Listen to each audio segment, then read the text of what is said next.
என்னடா பண்ணி வச்சிருக்கீங்க தலைவனை? ஐயோ,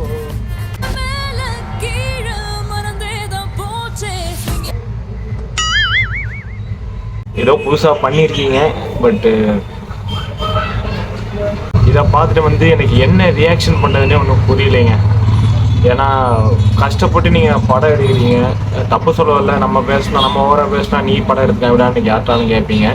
நீங்கள் வேணால் அதை எழுதி வச்சுக்கோங்க. படம் ரிலீஸ் ஆனதுக்கப்புறம் படம் நல்லா இருந்தாலும் அந்த சின்ன வயசோட விஜய் கேரக்டர் கிராஃபிக்ஸில் நல்லா பண்ணலான்னு தான் சொல்லுவாங்க. எனக்கு என்னென்னா பார்க்குறது கொஞ்சம் டிஃப்ரெண்ட்டாக இருக்குது. இருந்தாலும் நம்மளுக்கு அது புதுசாக பார்க்குறதுனால ஒரு மாதிரியாக இருக்கா என்னன்னு எனக்கு தெரியல. ஓவர் எக்ஸ்பிரஷன் வைக்காமல் படத்தை ஹிட் பண்ணி கொடுத்தானா போதும். ஏன்னா மனுஷன் இப்போது பாலிடிக்ஸ் வேற போகிறாரு. இனி அடுத்த ஒரு படம் தான்